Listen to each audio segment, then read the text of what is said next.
Forgiveness is not just that an easy thing to do, except you have not been truly wounded or caused pain by people. And this is where Peter will have to ask Jesus, how many times must I forgive my brother when he sinned against me? 7 times? This was the question placed by Peter to Jesus, as seen in Matthew's Gospel chapter 18, verse 21. So does that mean that when you sin the 8th time, the 9th time, you should not be forgiven? You should not be washed clean, you should not be let go? This reminds me of what an unknown scholar said, that tolerance is what your religion teaches you on how to treat people around you. But the issue of forgiveness, dear friends, is not just that easy as we speak it out. For example, how can you forgive a government that has repeatedly made promises and not only failed to fulfill them, but has kept on lying amidst the visible data of its failure, of the increase in hardship and miseries on the masses, that we see people crying on the streets, in their offices, in their business centers, even in the homes, of the pains caused by the present government? How do you forgive such government? How can you forgive the kidnapper who, after kidnapping your loved ones, called asking for a ransom, and after paying the ransom, they still kill the fellow you have paid for? What a pain. How can you forgive such a fellow? How can you forgive someone, as a lady who promised to love you and then impregnated you after making you pregnant, decided to abandon you? How can you forgive such a fellow? Or as a student, how can you forgive the lecturer who deliberately failed you? Not that you fail in the true sense of it, but he or she has failed you because of their desire of wanting to sleep with you. That only when you sleep with them can you be asked, or can you be called a graduate, or can you pass a particular course. When you get to discover this, how can you forgive such a lecturer? As a wife, how can you forgive a woman or your husband who is cheating deliberately on you, not once, not twice? How can you forgive such a fellow? Or as a mother in the labor room, how can you forgive the midwife who, after giving birth, decided to steal your baby and give it to another woman, probably who is looking for a male child, and decided to swap your babies? Or probably this baby is not looking as beautiful as he or she is supposed to be. The midwife decided to change the baby and sell the baby to another family. How can you forgive such persons? Or how can you forgive me, even your priest? You call me midnight for a sick call, and I tell you that allow me to sleep, I will not come, and then the person ended up dying at the end of the day. Will you forgive me? How can you forgive such persons? How can you forgive people that have caused you pains, people that have caused you sorrows?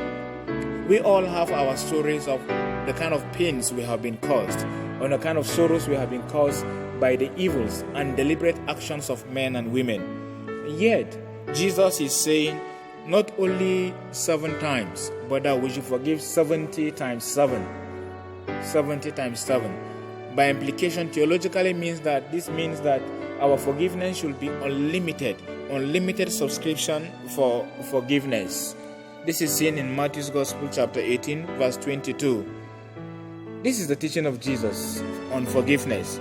And if you read the Lucan version of this reality, that is Luke's Gospel chapter 17, verse 5, when Jesus told his disciples to forgive without number, the apostles turned up to him and said, Lord, increase our faith, because it is not something easy to do. They cried to him, Lord, increase our faith. Luke's Gospel chapter 17, verse 5. This is to tell you that forgiveness is not possible without faith. Forgiveness is not possible without focusing on the person of Jesus, who alone can heal us, who alone can give us healing. And I tell you also, forgiveness is not also possible without repentance. That if you are not repentant, my forgiveness will mean nothing to you. And this is why Jesus gave us the example in St. Matthew's Gospel chapter 18, verse 17. that of a fellow who sinned against you, that call one or two persons to come for reconciliation. If the person refuses to listen to them, if the person refuses to listen to you, then take the person to the church. And even if the person still refuses to listen to the church, that you should treat such a person as a pagan, as a Gentile and a tax collector. In other words, treat such a person as an unbeliever, he that does not know God. So this is why I say also forgiveness is not possible without repentance. Hence, people who refuse repentance and that the forgiveness of God never worked on them, typical example of them in the scriptures are Adam and Eve.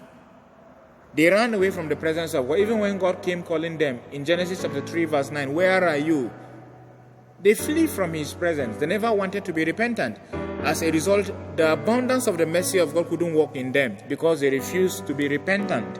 Another person that refused repentance was Judas Iscariot. After betraying his master, he refused to return to the master for forgiveness, for a cleansing. Hence, I insist, forgiveness is not just possible without our repentant heart, without our coming back to God for forgiveness. If you refuse to give forgiveness to people, we can become murderers due to our lack of forgiveness on people.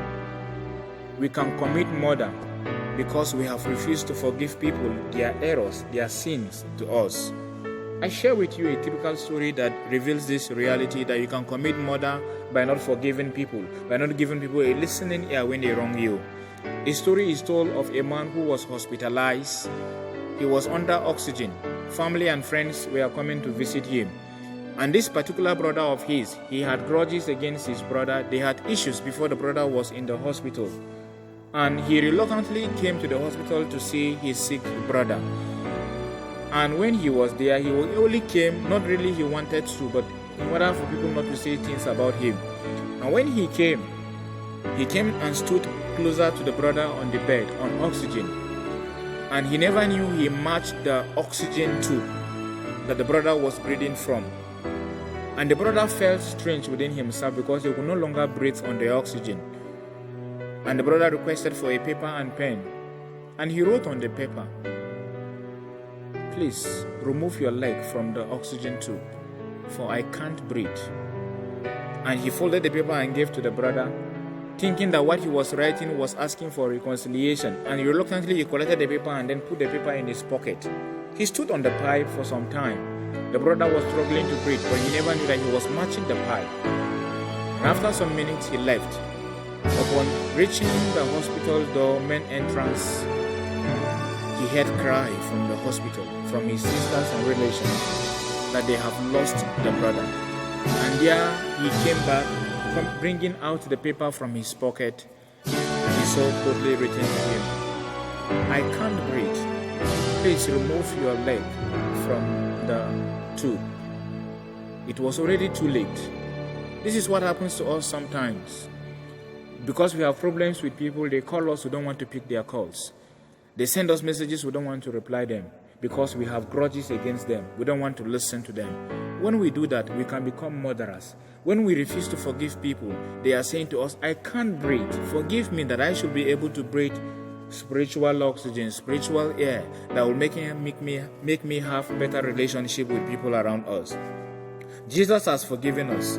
He has washed us clean of our iniquities. He is a merciful Father. If Jesus is merciful upon us, why can't we be merciful to one another? Remember, what a friend we have in Jesus. All our sins and griefs to bear. What a privilege to carry everything to God in prayer. Oh, what peace we often forfeit. Oh, what needless pain we bear. All because we do not carry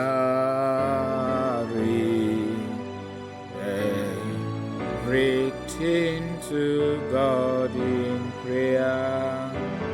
Have you been repentant? Have you been forgiven? Are you guilty of any? Take everything to God in prayer, and He will give you the grace to be repentant and forgiving. God bless you.